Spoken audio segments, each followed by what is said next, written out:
നിങ്ങളുടെ നാളെയിൽ നാം ചർച്ച ചെയ്യുന്നത് നാളെ 2026 ആഗസ്റ്റ് മാസം 10-ാം തീയതി, അതായത് 1201 കർക്കിടക മാസം 25-ാം തീയതി തിങ്കളാഴ്ച. സൂര്യോദയം 6:18, അസ്തമയം വൈകിട്ട് 6:42 തൃശ്ശൂരിൽ.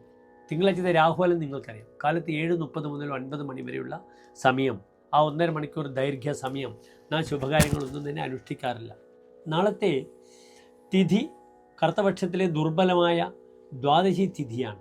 കാലത്ത് 8:15 വരെ. അത് കഴിഞ്ഞാൽ പിന്നെ ത്രയോദശിയാണ്. അത് കഴിഞ്ഞാൽ പിന്നെ ചതുർദശി, പിന്നെ സാക്ഷാൽ കറുത്ത വാവ്, കർക്കിടക മാസത്തിലെ വാവ്. പിതൃക്കൾക്ക് സായുജ്യ ക്രിയ ചെയ്യാൻ ഏറ്റവും അനുകൂലമായ ദിവസം 12 മാസങ്ങളിൽ കർക്കിടകം.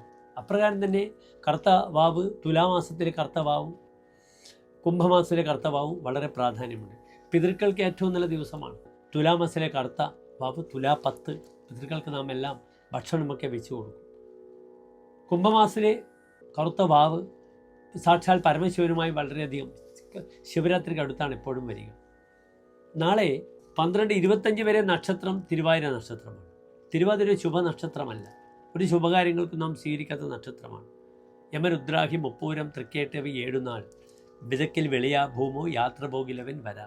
യമൻ എന്നാൽ ഭരണി, രുദ്രൻ തിരുവാതിര, അഹി ആയില്യം, പിന്നീട് പൂരം പൂരാടം പൊരൂരുട്ടാൽ. അപ്രകാരം തൃക്കേട്ട, ഈ നക്ഷത്രങ്ങളും തന്നെ ശുഭകാര്യങ്ങൾക്ക് വിത്തിട്ടാൽ പൊടിക്കാത്ത നക്ഷത്രങ്ങളാണ്. യാത്ര പോയാൽ തിരിച്ചു വരാത്ത നക്ഷത്രമാണ്. അതിനാൽ നാളത്തെ ദിനം എൻ്റെ പ്രിയപ്പെട്ട പ്രേക്ഷകർക്ക് എന്ത് ചെയ്യാം? കാലത്ത് സർപ്പക്ഷേത്ര ദർശനം, രാഹുകേതു പൂജ, ആയില്യപൂജ, സർപ്പബലി, നവഗ്രഹത്തിലാണ് രാഹുകേതു പൂജ, അല്ലെങ്കിൽ 100 പാലും സമർപ്പിക്കുക.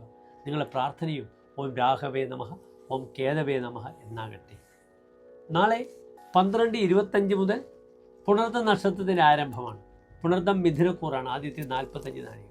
നാളെ എൻ്റെ പ്രിയപ്പെട്ട പ്രേക്ഷകർക്ക് വേണമെങ്കിൽ ഉച്ചയ്ക്ക് 12:30 മുതൽ 1:15 വരെയുള്ള സമയം എല്ലാ ശുഭകാര്യങ്ങൾക്കുമായി സമയം കണ്ടെത്താവുന്നതാണ്. നാളെ ത്രയോദശി കഴിഞ്ഞാൽ പിന്നെ ചതുർദശിയാണ്. ഒരു ശുഭകാര്യങ്ങൾക്കും നാം സ്വീകരിക്കാത്ത ദിനമാണ്. പിന്നീട് അമാവാസിയായി.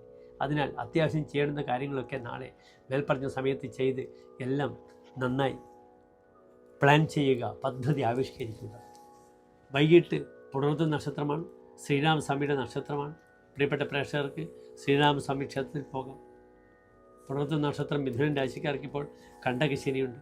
അതിനാൽ ഹനുമാൻ സ്വാമി ക്ഷേത്രത്തിൽ അവിൽ നിവേദ്യവും ശ്രീരാമസ്വാമിക്ക് പാൽപ്പായസം, തുളസിമാല വഴിപാടായി സമർപ്പിക്കാവുന്നതാണ്.